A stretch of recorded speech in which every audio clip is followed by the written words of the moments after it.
For 2 decades, the United States government funded a highly classified intelligence program with a singular objective: training military personnel to act as psychic spies. The operation maintained a dedicated staff of 15 to 20 individuals. They worked out of leaky wooden barracks at Fort Meade, running for 23 years and consuming a $20 million budget. To maintain absolute secrecy, the military shuffled the project under an evolving list of codenames. What began as Gondola Wish morphed into Grill Flame, then Center Lane, Sunstreak, and finally Stargate. We have to ask how a concept that sounds like science fiction managed to secure nearly a quarter-century of heavily audited military funding. The project emerged from the deep paranoia of the Cold War. In the 1970s, intelligence agencies feared a psi weapon gap, convinced the USSR was actively weaponizing the human mind to intercept state secrets. To counter this, the Defense Intelligence Agency partnered with the Stanford Research Institute.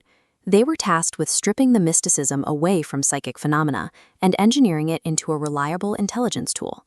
The methodology, coordinate remote viewing, theorized the mind acts as a receiver.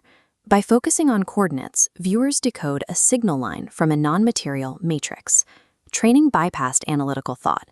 Guessing the target produced analytic overlay, mental interference. The goal was raw, unfiltered data. Stargate became a rigid, taxpayer-funded protocol designed to close a perceived gap in national security. In 1974, the CIA tasked a retired police officer named Pat Price with an assignment that had no margin for error, describing a site he had never seen, using only numbers. Under a double-blind protocol, Price was given nothing but geographic coordinates hidden inside a sealed envelope. In his session, Price described an immense, secret military facility. He detailed giant 60-foot steel steers being assembled like sections of an orange peel. He noted that the workmen were struggling with welding because the heavy metal pieces were warping. Intelligence analysts initially assumed Price had somehow seen blueprints, but weeks later, spy satellite photography confirmed every detail at the super-secret Soviet atomic bomb laboratory at Semipalatinsk. This result changed the project's status within the CIA. It was no longer a research trial, it was now an operational tool. By 1979, the unit was being tasked with high-priority targets.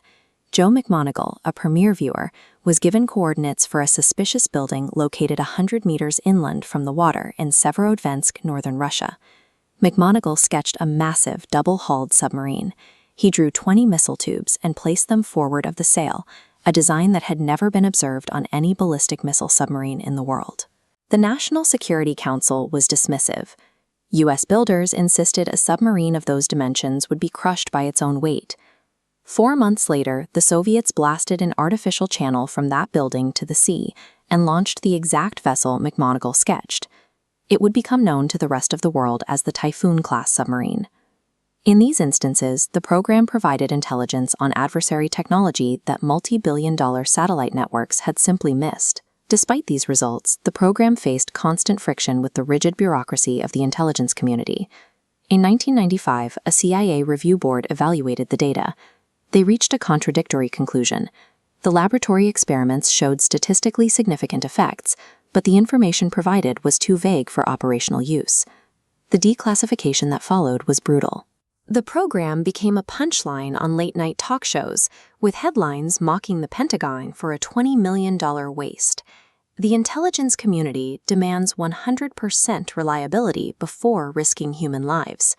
Remote viewing, for all its spectacular hits, was ultimately too unpredictable for mainstream use. Yet the shutdown in 1995 leaves a lingering question. Pragmatic military officials generally do not secure budgets for 20 years based on mere parlor tricks. Large portions of the Stargate files remain classified to this day, shielded from public view.